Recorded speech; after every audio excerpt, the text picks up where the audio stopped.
Okay, we are live. Welcome to the Embodiment of Soul Care podcast. My name is Casey. This is my beautiful sister-in-law, Kelly.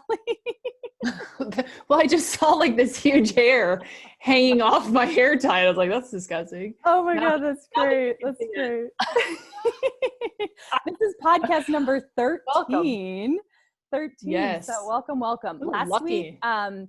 we started a new I don't know, we tried out something new and it was really fun. We called it our Q&A series. So I gave Kelly a question and she gave me a question and we considered them ourselves kind of separately and then didn't talk beforehand and then found out each other's answers on the podcast. And it was really awesome. But we both had so much to say because, we have 2 weeks to think about it and we just had so much to say on our answers. So for tonight, Kelly had a really awesome idea. We decided that we're going to break it up. So I'm going to ask her my question tonight. And then she's going to ask me her question in a couple weeks when we do our next podcast. Yeah. So tonight's question is on karma and reincarnation, both really deep topics. And we were laughing. She was like, you're giving me like two really deep topics that nobody can agree on. Everyone has energy around it and various opinions. Yep. So it'll be really good. But before we dive into it, so yesterday was my birthday and Kelly had given me this beautiful gift. And so we wanted to share it with you. And I wanted her to just kind of share, because she knows more about malas than I do. She's had them for years. She uses them as part of her regular spiritual practice. And she told me, a little bit about it when she gave me the gift. So this is a mala and mine actually, it has 3 different stones. And I wanted to kind of show, especially the main one. So there's rose quartz here. And then this is the howlite, the kind of whitish and grayish. And then the pink and the red are the rubies, because ruby is my birthstone. And so here, I was going to read to you, and then she'll tell you about her beautiful friend that made this. And so howlite is one of the most powerful stones for reducing stress and creating balance. Perfect. Mm-hmm. Rose quartz gives us a warm vibe of unconditional love. I love how she wrote warm vibe. That was so sweet. I know. And then ruby is a very uplifting stone that increases joy, courage, and compassion.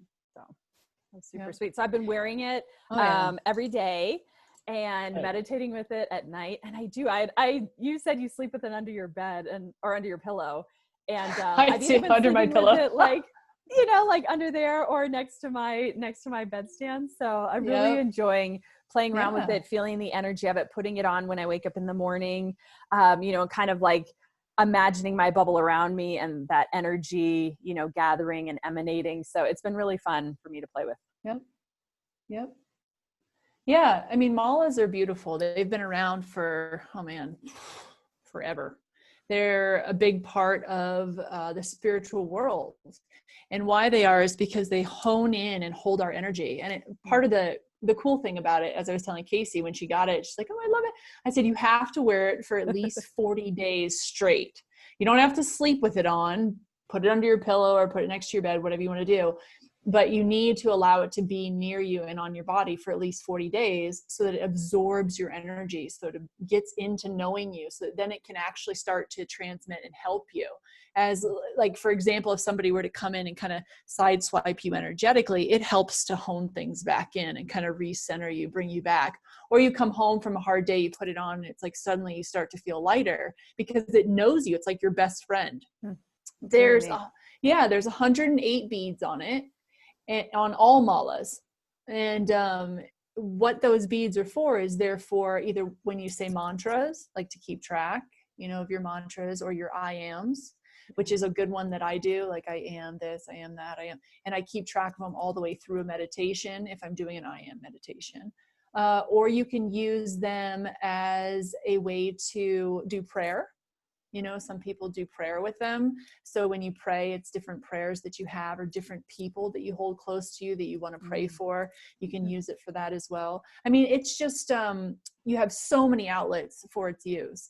And these were actually, not both of these, but one of these was created, and Casey's, was created by my friend Kyla Pata. And she actually has she has a company called Ananda Malas and Crystals. And she is so fabulous at this, and she will make custom malas for you. And we will put her information. I'll get her exact website so that we can put her information down on our Embodiment of Soul Care page so that you guys can check into it and get yourself one. I mean, they're so nice to have and extremely affordable. The other one that I'm wearing, I will plug Liz Hartman really quick. She did this other one for me, and this is a beautiful mala as well. This mala was actually created for me based off of my astrological chart. So there's those outlets too. I mean, you can have them created for you however you want. And if you have certain stones that call to you, tell the person who's making them, whether that's Kyla or Liz or someone else you find, what stones call to you and what you would like to have around you personally.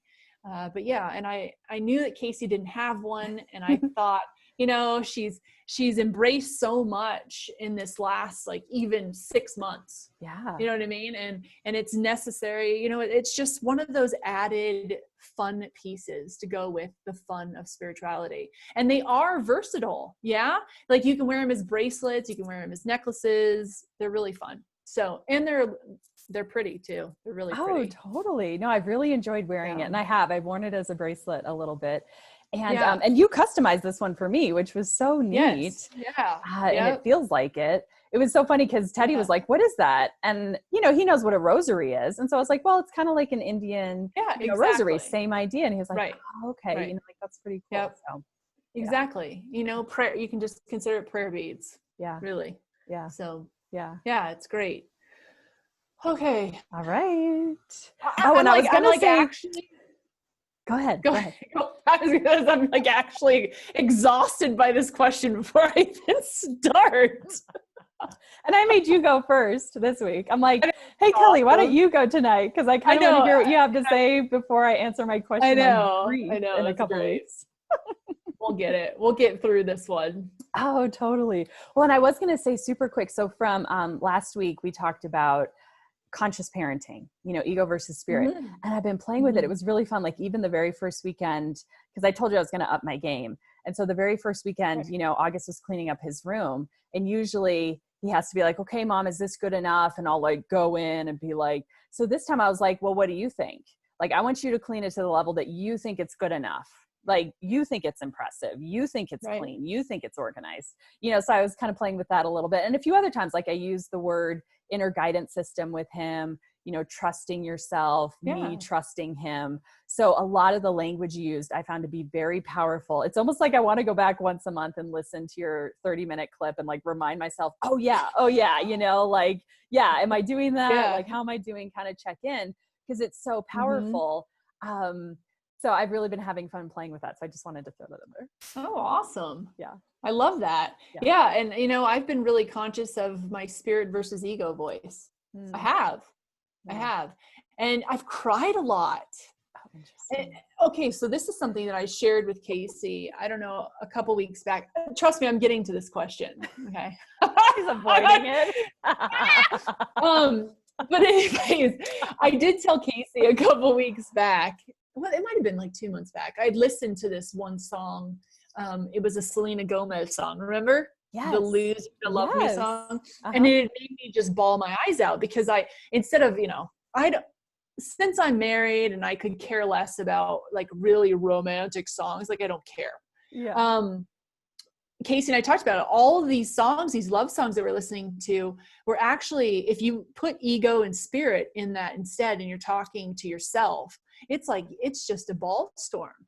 Like, I just cry. So I did that a lot this week, because I've been, the last 2 weeks, I've been so consciously aware of ego versus spirit, and how much I need to separate my mind from my spirit, you know, and try to get them to work together, but yet not be on top of one another. Well, not having my ego on top of my spirit. And so you'll notice with this question tonight, that's kind of where I went with it, really. Because I noticed that a lot of times I was using karma as a crutch. Does that make sense? So I'll get into it further. Okay. Ooh, fun. Now the question is like 70 parts. Okay. That's so evil. Okay. I know. Like, what was I thinking? So I'm gonna try my best to go through it. Just get the general idea. Yeah. I mean, Yeah, seriously, I will. next time I will. need I to will. keep it a little simpler. Okay. I promise. I will. No, it's good because it makes me really think about it. Yeah. So whichever parts you cover, great. Don't worry about it. Leave out the rest. Okay. All right, go ahead and shoot. So, and part of why we broke this up too is so that we can, just elaborate on a little bit. Our answers last week, turned pretty long. And so we thought this way we can really dive into this kind of one topic a week and go back and forth a little bit at the end and, have some fun with it. So, all right. Right. Drum roll, please. Share with us your thoughts on karma and reincarnation, on the journey from being a human being stuck in the endless cycles of karma and reincarnation playing out, to being a multidimensional spiritual being that is transcending karma altogether. And as we transcend, how can we clear karma from our embodiment and cellular memories and keep moving forward?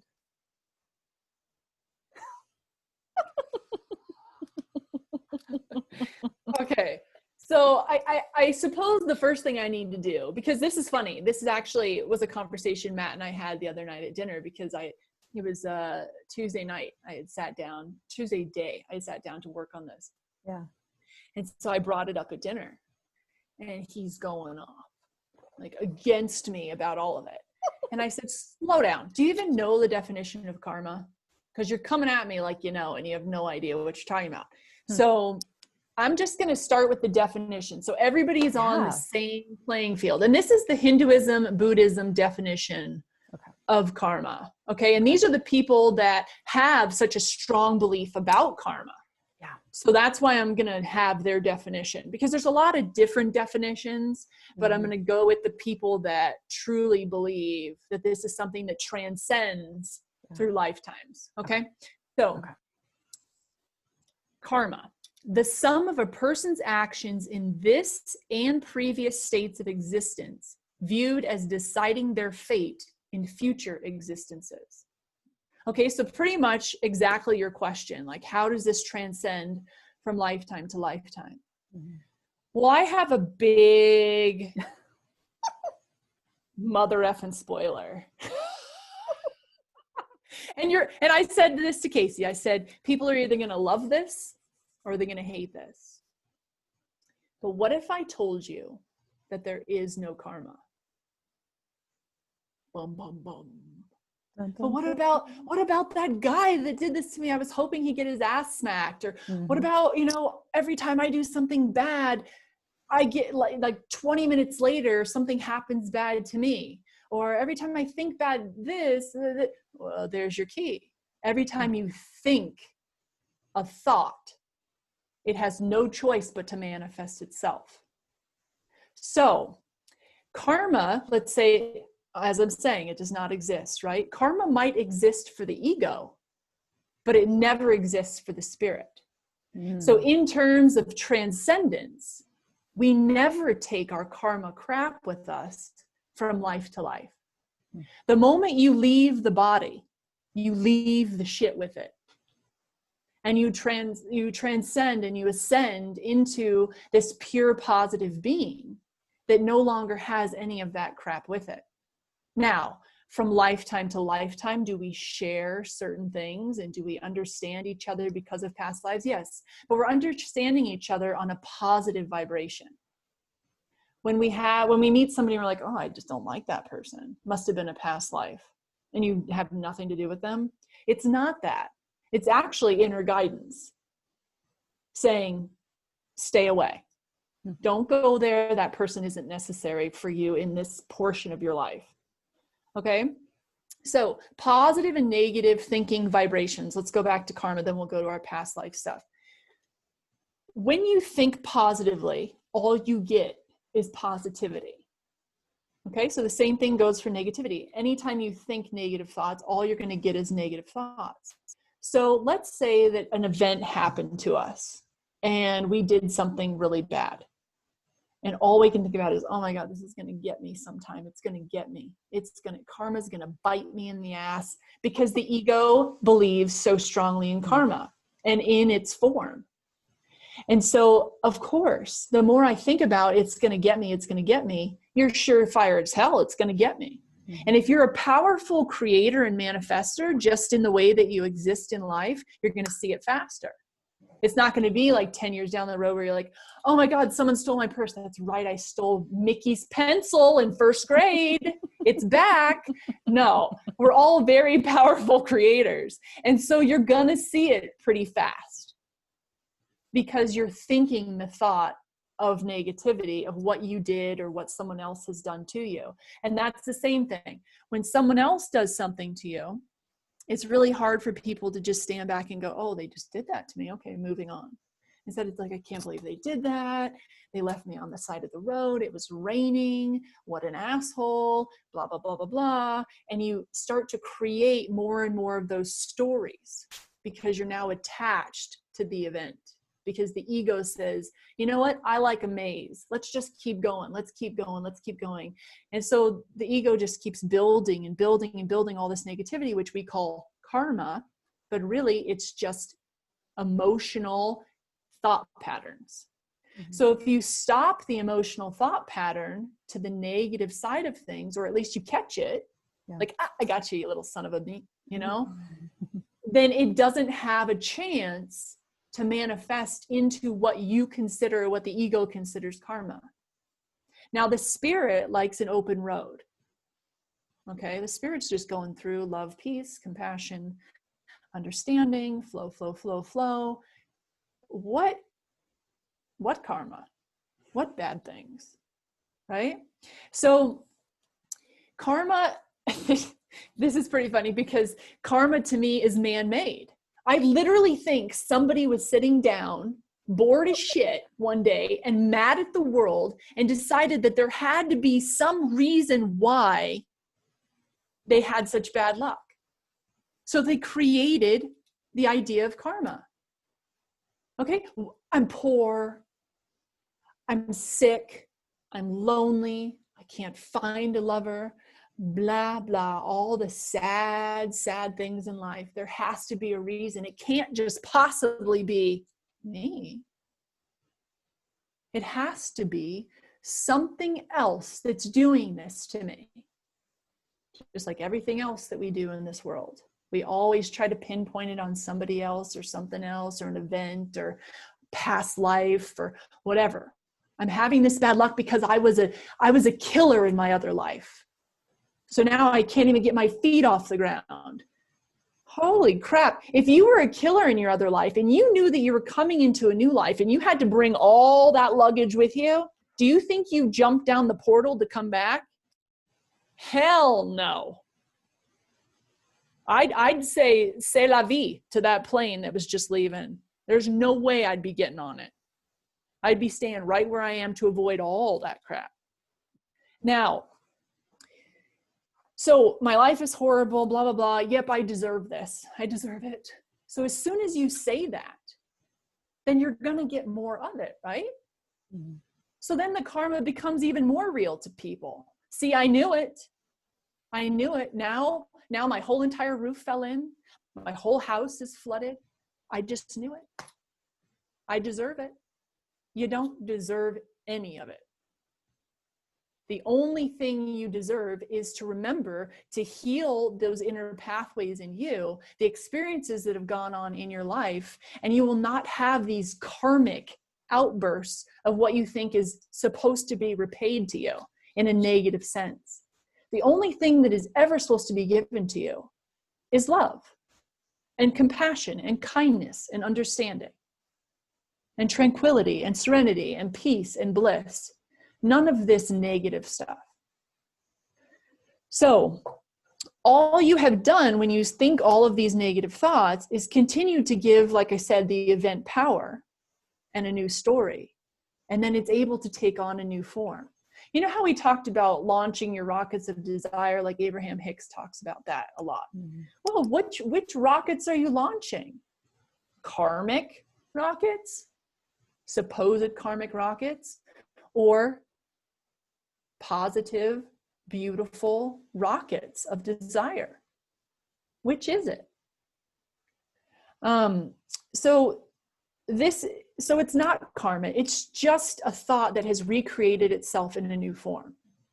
That's it. So let me make sure that I covered karma before I jump into the next event. Well, yeah, okay. So it's also as simple as this.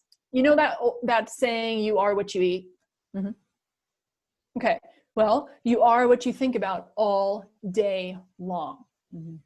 So if I'm sitting there thinking tons of negative thoughts about myself and about my life and about everybody around me and the situations I'm in, and that's all I think about, then that's all that I'm ever going to create in my life. So is it karma or is it negative thinking? Well, I think it's pretty damn simple. It sure as hell isn't karma.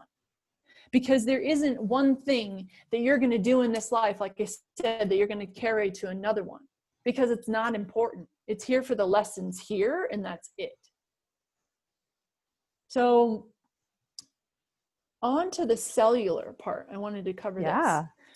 So, you know, Casey, you and I have talked about this, like having the DNA structures and, you know, carrying with you the DNA from your ancestors. And yeah, all of that is true. We do carry generations of crap with us. Is it their karma? No. Is it their habitual actions? Yes. Is it things and thought patterns of, you know, I have to do this or I have to do that? No, that's you. Remember, you're your own entity. You're your own pattern.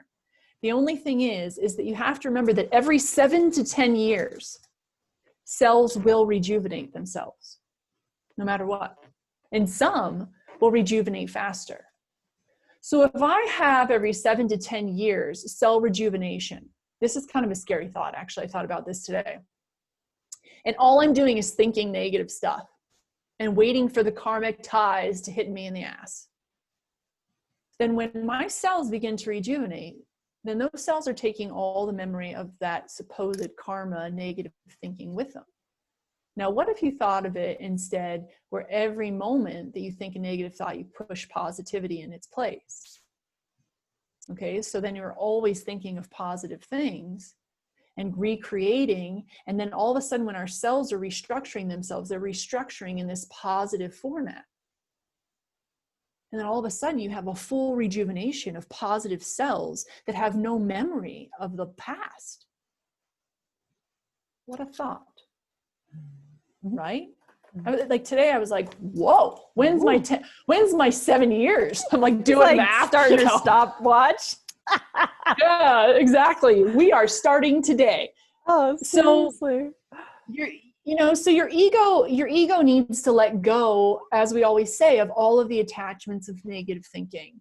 And it's always wants to be attached to bad and negative thinking because that's where it gets its power. And so once again, karma the show is stolen by the ego. Yay! I did it to you again. I even fooled you all for thousands of years. Yeah. That you're gonna have to live with everything you do. No. We are a stream of well-being at all times. And when we disconnect from that well-being, we create negative outcomes. Okay? So that when we try to give reason, there is no reason other than you in a space of disconnect, creating negative thoughts. So you want to get away from karma? Think positively. You want to escape the binds of time that everybody says, as my husband says, the boomerang effect. He even used it today. He came home from work.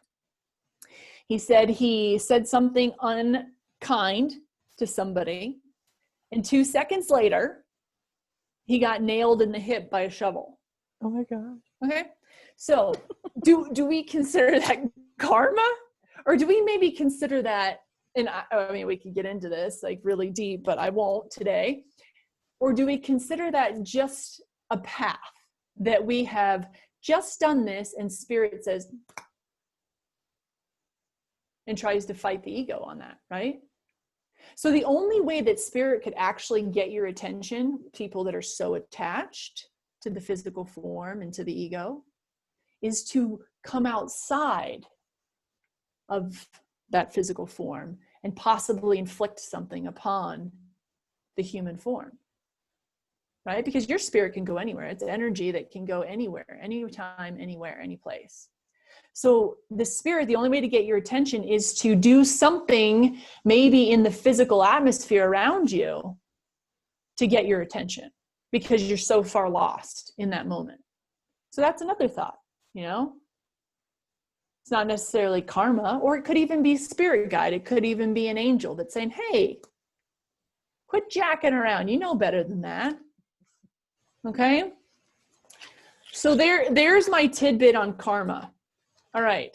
Now, reincarnation. Now, this is interesting. So obviously, since I said there is no karma, it kind of already answers that part of your question, Casey, about, you know, does karma transcend with us? Because I pretty much said, you know, when you're a dead body on the floor, all your shit is with it too. All the negative stuff dies with that, because it is a sense of attachment. All those negative thoughts, all those, I want this, I want that, I never got it, I never this, I never that, because you can't use that in the afterlife. There's no place for it. The afterlife doesn't invite negativity to it. You know, it's a peaceful, connected place that is honing in your truest self. And none of that stuff that was negative is your truest self. So reincarnation, simply re-entering into another form, right? Well, simply. Well, she just put that simply, right? How does that happen? Well, in my belief, you make the choice. I feel that there are many times where we as human beings become incredibly attached to this world.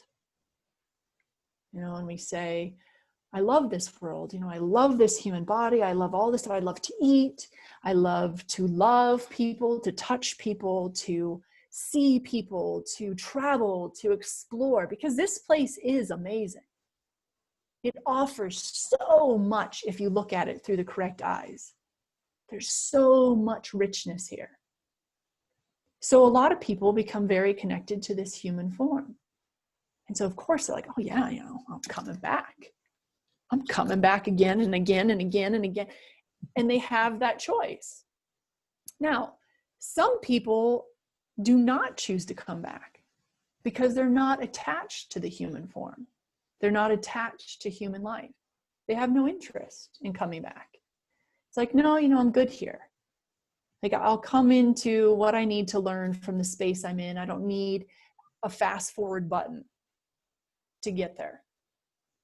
So do you reincarnate? Yes, absolutely, if you wish. If that's something you want to do. It's not like you go up there and they're like, okay, new contract written out. Here you go, find some parents. Okay. Oh, wait, we did that for you too. Here you go, here you go, here you go. Oh, yes. Oh, and by the way, you know all that shit you did in this life? Here's your fucking bag. Go take it with you. No. You get up there. You do your thing. You decide, you know, okay, I see all the things that I learned in that life. The purity that was found in me. You know, did I find self while I was there? No, I was too blinded by karma. I was too blinded by all my negative emotions. Well, you have a choice. Do you want to go back and try again? Do you want to go back and try to fix that and see if you can find ascension and awareness and the now feeling and the self feeling, or do you want to stay here and figure it out? Well, do you have peanut butter and jelly up here? No. Okay, I'll come back. You know what I mean? So it's just a choice. I'm just making a joke on that. But it's a choice. Does it play a role in our lives, this reincarnation? I think so. I think a lot of times there's some people who feel, like my hubby, who feel like this is it. This is his proving ground for the good Lord. You know, this is it. This is it. This is my only chance to prove that I am worthy. So when he said that to me, I said, holy shit, buddy.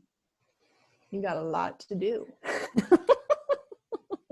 And he just looked at me and he's like, fuck's that supposed to mean? Like, well, you got a lot to do. If this is your only chance, you got a lot of work to do. So I guess what I'm trying to say is try your hardest in this lifetime to just get it, to be positive, to be with self, to understand self, which means essentially being empty. Okay, the feeling of emptiness. And a lot of people are like, empty? That's horrible. I want to be full of things. It's like, of course you do, because you're attached to being full of things. You've been taught since you were little that you have to be all these things. But if you're just empty and you put no name and no characteristic, like, oh, everybody thinks I'm an ass, I better be an ass. Or everybody always thinks I'm nice, I better be nice. Stop putting all of that stuff into your life every day. And instead, just remain empty. Remain in spirit. Remain in a sense of, I'm okay if today is the last day. I had that epiphany, no shit. What time is it? At 1 o'clock today. And I just started crying at my kitchen sink. Because it was like, it was just all of a sudden, it was like, I don't care. It's okay. If this is my last day, it's okay. I'm okay with that. I know I go on. I know I go forward. And that's the beauty of reincarnation too, is that if you have that belief in reincarnation, if you have that belief in life after death, then there is no ending. And you can bring all this goodness with you everywhere you go. Now, when you reincarnate, do you get to bring in your positivity again? Yes. All you are is born in is pure positive energy. You come back pure and positive. That's why some kids, when you talk to them, you're like, well, how do you know? What? How do you know that? Like, I'm almost 40 and I've never even thought of life that way. How the hell do you know that? Because they're pure positive energy entering in. And it isn't until the ego of everybody gets a hold of them and trains their ego to come into format. So when you reincarnate, you can make the choice to come here more aware. So you come here knowing what you learned in the last life and what you know when you're there in pure positive being with all the other pure positive beings. Now, past lives coming into, your reincarnation, let's just kind of go on that a little bit. I would like everybody to be aware that we have all known each other since the beginning of time. Every one of us. There isn't one of us who's like, oh, hey, you're new. No. It's just what you take and what you choose to take in terms of positive energy from lifetime to lifetime, and what you choose to learn here in your present lifetime, and then carry it with you throughout. So yeah, you're not carrying karmic bad ties, you're carrying positive ties. And some people say there's good karma and there's bad karma. And if we want to use the word karma, you can, but really it's just emotion and energy. And that energy is being carried through in your body. And then it's dumped and all the positive energy goes up with you and you carry that through. Like I said before, your ego and your human experience always want an excuse. And sometimes people use past lives as an excuse. And I think I mentioned that at the begining here. And it's like, what? Yeah, I was drowned. I was drowned, so I can't go in the water. I died in the water. You died in the water when? Because I see you. Oh, in a past life.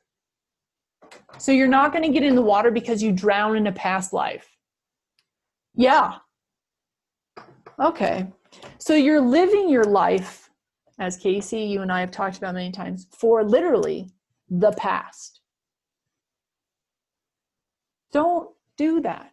Don't bring those past lives into this life. You know, I used to be one of those people that loved to hear about my past lives.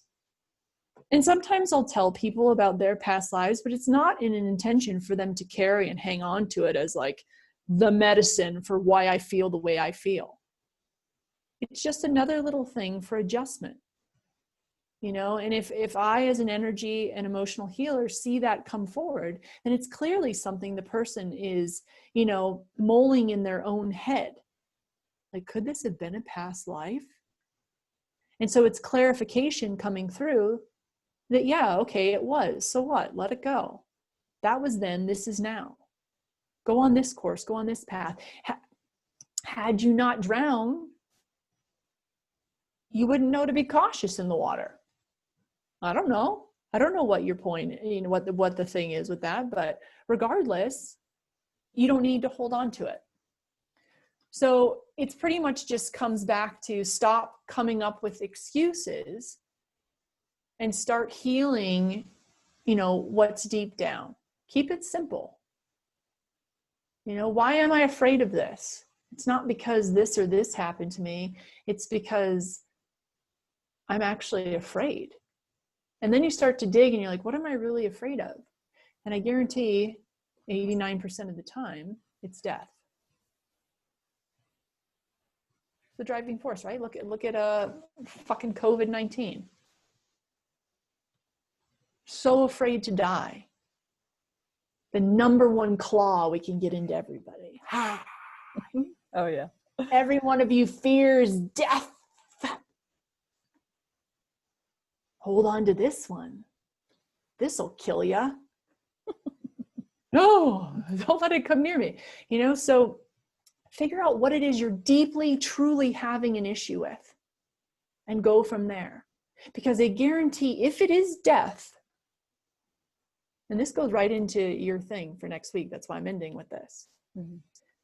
If it goes to death, then come to peace with death.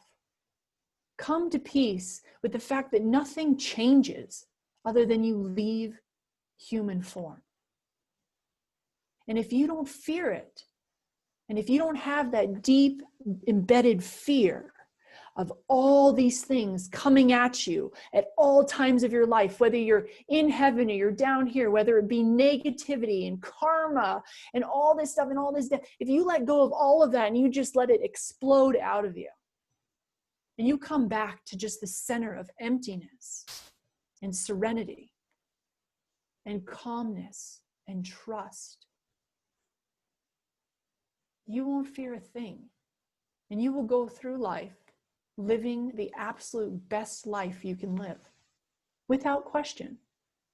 You will see the color purple 300 times clearer because it isn't fogged by fear. It isn't fogged by anger and resentment and misunderstandings and cruelty. Instead, it's seen through the eyes of happiness and purity. So dump all of it and do it in this life. Do it now. This is ample opportunity for you to test that. There is so much karma supposedly going on right now. But if everybody got a payback for their karma, why does history repeat itself? Because of negative thinking. Because of negative thoughts. Oh, see what they did to him years and years and years ago. There goes that rocket. Recreate it. Instead of we've been there, we've done that, let it be. Instead, did you see what Jesus did? Did you see what Krishna did? Did you see what Ram did? Did you see all the beauty in life? Things are quite settled. So there you have it.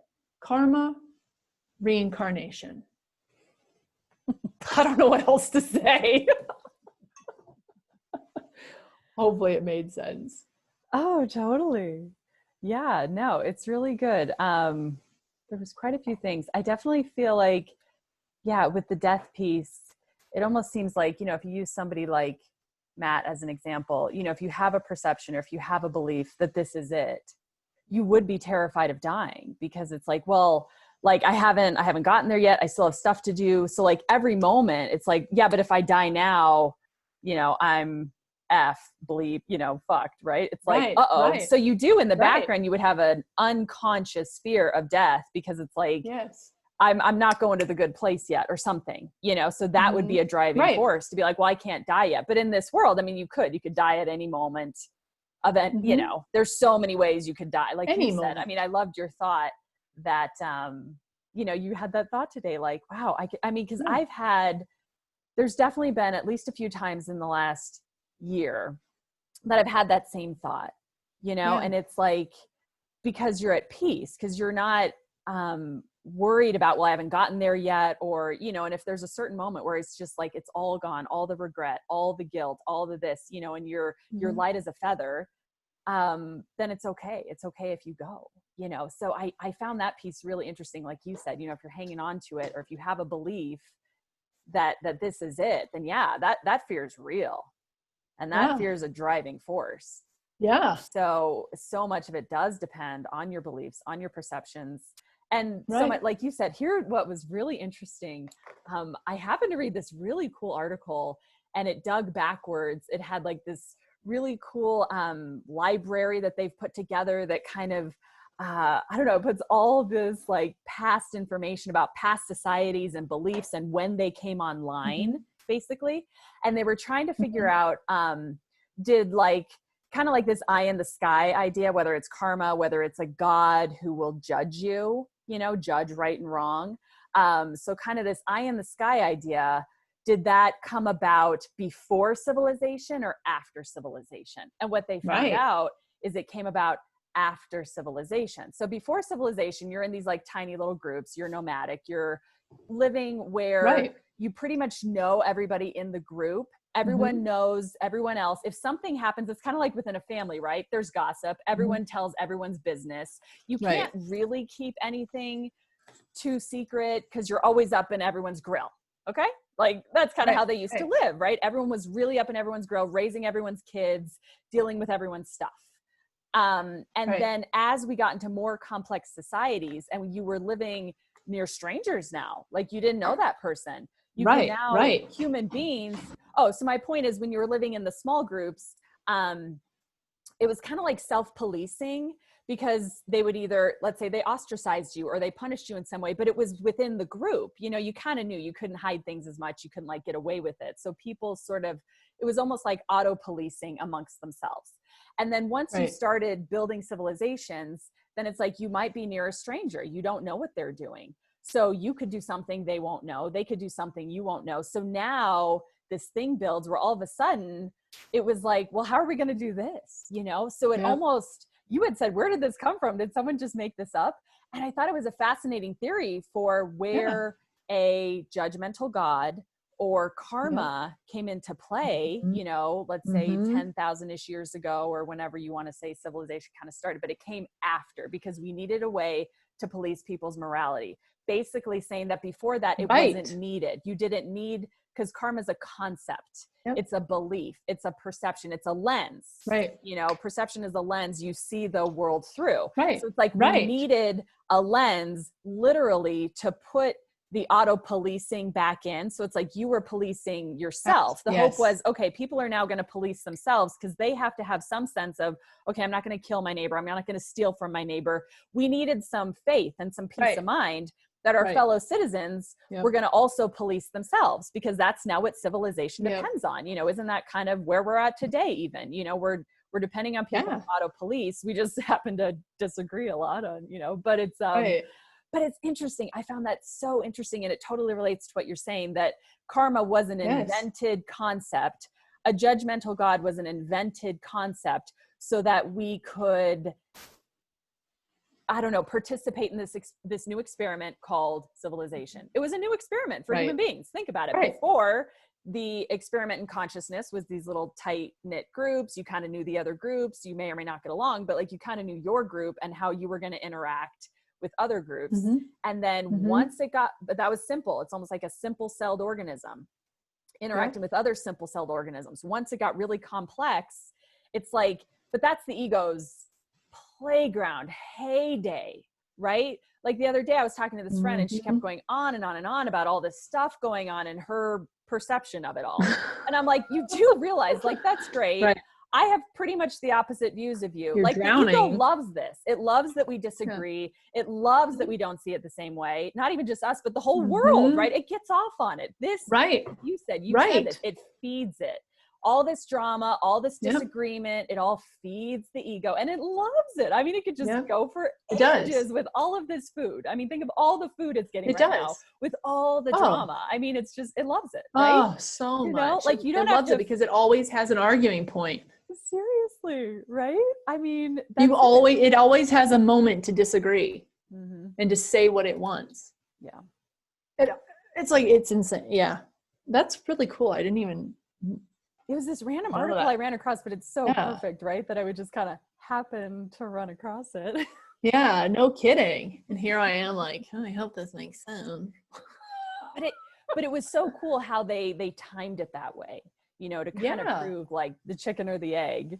And I was like, wow, that is fascinating. Just kind of, because what I wanted to say was the storyteller piece. I don't remember what podcast it was. Maybe it was 8 or something like that. Remember when I was talking about like, there's what happens and then there's the meaning or your perception or your lens. And then there's the story, like everything happening is like almost all story. So karma is part of the story. You're like, well, I have this whole story of karma and how it's playing out and how it relates to that. And, you know, it came from that past life. It's kind of like what you're saying. It just, but the story feeds the story, feeds the story, feeds the story. Yes. And the only way out is to like pop out of the story, right? You know, otherwise you're just constantly stuck in the loop of the story. Just get rid of all of that. Yeah. Yeah. I mean, and if we go into, you know, I think this is actually, I guess some people wouldn't find it funny, but I kind of found it funny when I had my epiphany today at 1:00. But I started to dig deeper. Like, why was I kind of in a sense like holding on to death as like something I'm not ready for? And you know what the hell came to me? Is it ever, there'd be too many people that need me. What? Because I remember saying to my mother like 6 days ago, like if I'm the last sibling here out of all 5 siblings, I'll be perfectly fine. So what does that say to me, right? So then it says to me, okay, I'm afraid people are going to miss me and that I'm attached to doing for everyone. So I need to detach myself from thinking I'm, first of all, that effing important. And there's my ego, you know, I'm like, oh, they need me. And also detaching myself from thinking that I have to be doing for everybody all the time, you know, in that sense. And so it's really, that's why I'm saying, like, if people really just sit down and look at their deepest fear, and more than likely 99% of the time it's death, figure out why you're afraid of death. Is it because you feel like you're needed? Is it because you feel like people are going to miss you? Is it because you're going to miss looking at, you know, the sunrise at such and such? You know, what is that deepest fear below that? And then come to peace with it. Like mine was, Kelly, who are you living your life? Or are you like we talked about in last podcast? Are you living your life or are you living everyone else's life? Because whether you're here or not, they still are here as individual souls living their path. It's the same thing like with employees. You know, Ted's a great example. Oh, they won't be able to do it without me. And I always have to remind him, Ted, if you fucking died tomorrow, they'd find someone to replace your ass. Will go on. Yeah. Yeah. And the same thing, like I'm not, and you know, and the I think ego hates that, right? Ego hates that. And then I think too, yeah. And I think too, as being mothers of young children, yeah, I know, you know, that's our biggest fear, is like leaving them behind when they're still young. Yeah.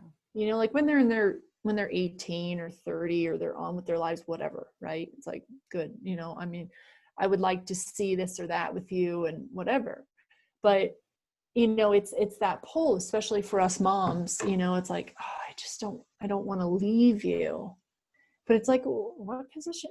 Again, that goes back to the last podcast. What position am I in your life other than to bring you here to live your life? You know, so it's having, again, being empty. Like I've given myself so much credit of being this being of a mommy that I forget that I'm spirit and they're spirit. And they're just as comparable as me. And they're just as capable, if not more so, than me. And so it's letting go of those things. But, you know, really digging deep and seeing, where is that at? That you're not being able to move out of karmic or, you know, this lifetime, or what is it you're holding on to? You know, and I think you had covered that in the last podcast about a sister, you know, that had passed away as soon as she let go of thinking. Oh, yeah.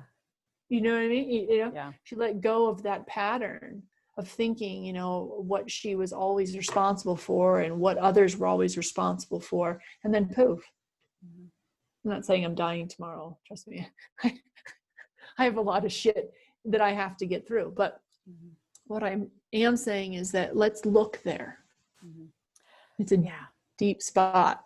Well, and I think what's so interesting to look into that you've really alluded to is the concept of belief. Because so much of what you said is interesting, you know, and definitely a little different from how I see it, which is great. You know, I love that. It'll make me kind of think about it, because I think belief, we are co-creators and we are powerful co-creators. And I think if your belief is strong enough, to me, there's a physical aspect of ego, but there's also a psychological aspect of ego that does continue into the afterlife. I kind of see more 3 levels, and I won't go into it now, but it does have some to do with, you know, like just for example, like I do not feel like I came in as a clean slate. Absolutely not. I brought psychological baggage with me that came into this lifetime. You can call it ego, but it came with me kind of outside of time space. I don't believe in like a linear, this happened, then this life, then this life. I think they all exist simultaneously. It's all here simultaneously. Right. So it's a mixture, you know, but I think that, if like, let's say someone's belief in karma is really powerful, you know, that could carry through. I think it's interesting. It's an interesting concept. You know, what do you drop when you drop the body, and what continues on as an energy, you know, that sometimes maybe that's why you're picking a certain family to come back into, or a certain DNA line or whatever.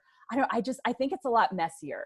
Like, I just see it so much messier, which is what the ego loves. You know, you don't just get to drop it all when you die. Maybe you do. And some people I think it's like that glass ceiling I talked about last week. Like, there's a threshold of consciousness where I believe you have choice, but there's a threshold where you're caught in these traps, you're caught in these cycles until you kind of are able to then pop out, you know? So it's interesting. And I have that thought myself. Like, I do not believe I came into this life as a clean slate. And that's been my experience, you know, that there has been this baggage, and it's been, for me, I guess I don't have the expectation, like I will fully accomplish, like, kind of like I said, I don't have to get to 1,000 by the end of my life for it to have been a worthwhile life, which is why I could die at any moment. Cause I'm like, hey, I've still done really good work. Like, damn it, I've done really good work in this lifetime. So if I pass like today or tomorrow or whenever, like, I'm still really deep down proud of the work I've done. And I'm at peace with where I've gotten, even though, you know, I maybe haven't, I don't know, because I think that's like a carrot too, right? Like chasing, getting to 1,000, like it's all carrots, you know, they're all carrots that the ego loves to chase. So I'm like, I'm not interested in your carrot. Like, I don't need to get anywhere. I'm good. You know, I mean, but I do think that takes a certain level of consciousness. I don't know. I wonder, I don't know. So it'll be fun. I'll kind of play with this in my thoughts the next few weeks too. Yeah. You know? And to expand on that, I get exactly what you're saying. About, you know, I couldn't have come in here with a clean slate because I have so much crap that I'm fighting to get through, in a sense, right? And so, I think partially because I'm not a victim that got it piled on me. I don't know. I guess maybe it's partially my belief in I'm so not a victim, you know? I'm a co-creator. The beauty of, and this is the beauty of that, is that what if you do, okay, let's say that you do what I said, like your body's dead and all your negative stuff stays with it. But when you go up to recreate your next life, you can visually see what had happened in the past life while you're up there, right? You can't see it once you're here, but you can see it when you're up there. And what if you said, okay, I was a victim of this, this, and that. So in this lifetime, instead of going through the depths of crap I had to in that life, like getting slaughtered and getting, you know, I go to the worst things, cut into a million pieces and whatever. Instead, I'm going to deal with overcoming that type of same emotion, but in a different form. And so you sign up for that.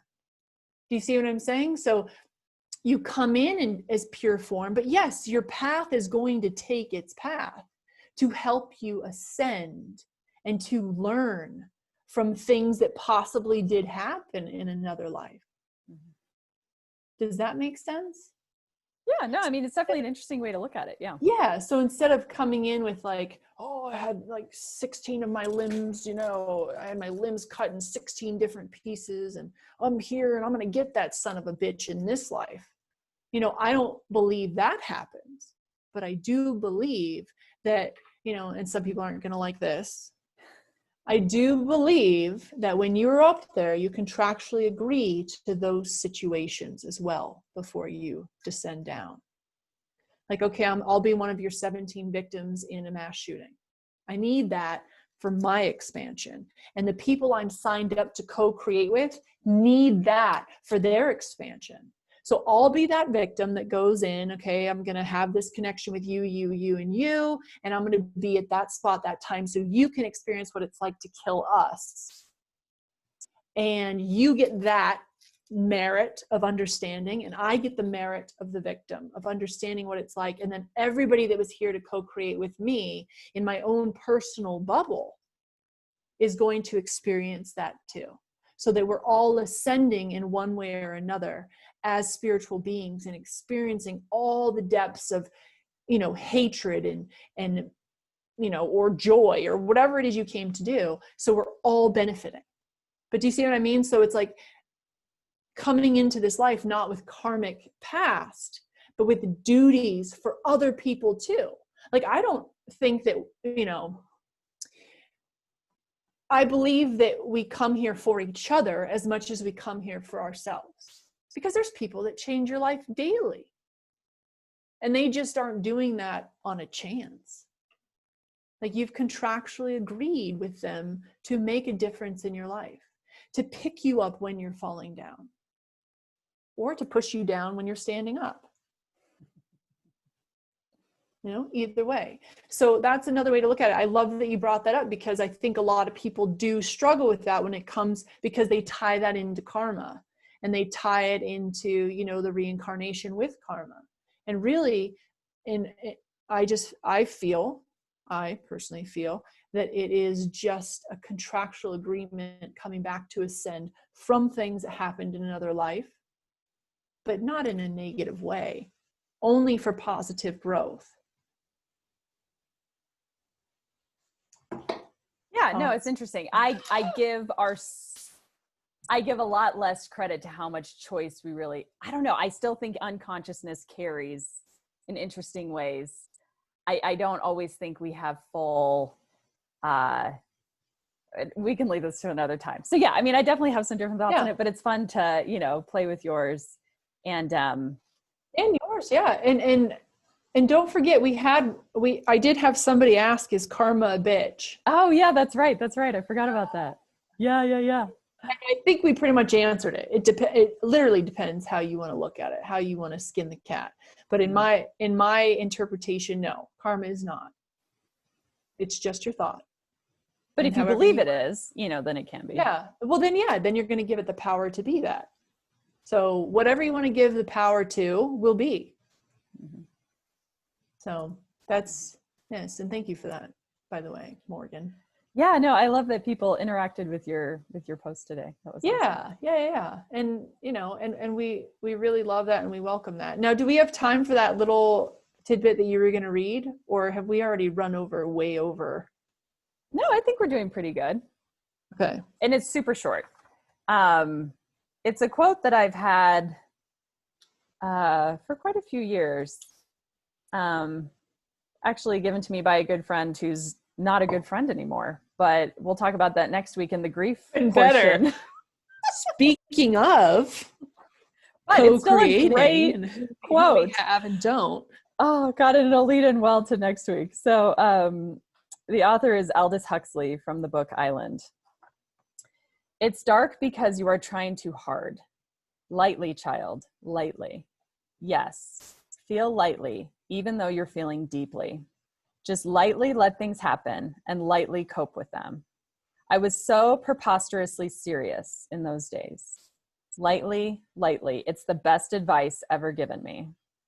So throw away your baggage and go forward. There are quicksands all about you, sucking at your feet, trying to suck you down into fear and self-pity and despair. That's why you must walk so lightly. Lightly, my darling, completely unencumbered. Very nice. Well, I'm glad I didn't have, I should have been drinking tonight. Even if I drink tea, you can still have your gin and tonic. No, I know. But I told Matt, I said, since I have to focus, I'm not going to. Oh, I know, next week. All bets are off next week. Yeah. Oh, totally. Right. Well, that was awesome. Thank you for the wonderful question, Casey. Yeah, thanks. Your 17-part question. I know, so right? I think you forgot part D, but I'll let it go. I'm kidding. Oh, I was like, I probably did. Oh, it's a joke. Yeah. No, that was good. And so we'll be back in 2 weeks with my question for Casey, which is very fitting for these times, for any time really. I mean, when the hell do we not have things like that occurring? And so tune in. Yeah. And, reflect. And if you guys have any comments or would like to give us feedback too on reincarnation and karma and where you agree or disagree, or if you have a whole nother way of thinking of it. I mean, we love to hear that because it expands our minds as well into other realms of thinking, which is, part of everybody's purpose for being here. So, mm-hmm. Yeah, no, it's good to create new neural pathways, because even I mean, I've been on my long journey to find answers and kind of explain why is the world the way it is or whatever, and I've kind of come up with, but along the way, there have been those moments where I'm like, okay, am I too boxed in by my belief? Okay, sure, I have a different belief now and I have more room in there. Maybe it's a bigger bubble or a bigger box, but am I still in a box, and do I want to, so it's good to hear other perspectives, mine don't exactly align with what you said, but it's good, to kind of be like, okay, am I too much in my box and where do I want to, kind of pop out of it or consider something else? Or, am I just, is that limiting me in a particular way that I want to consider, another viewpoint? So I love that too, to kind of always be like, pushing that, next envelope or just that next horizon. Because I think that's a lot of what I have enjoyed about our conversations. It'll drop something in and I'll be like, I don't know, maybe I am being too limiting there, or I'm too firm now. Okay, now I figured it out. I think sometimes then there's that tendency, okay, I figured that one out. Well, where's the expansion in that, right? There's always the possibility that something new can pop in or inform what I'm thinking. Because that's so much of what I realized, with my personal spiritual path too. I'm like, oh, like the ego's totally using this one now to keep me in this little loop. And it's like, oh, you little trickster, you know, like you totally got me. You made it feel empowering. It was a bigger box. You made it feel empowering, but damn it, I'm still in a box, you know? So, you know, there are those moments. So I kind of love, you know, it's fun to have our different answers back and forth. Well, and I mean, if we didn't have differing opinions, you know, these types of talks would be very one-sided and extremely boring. Oh, seriously.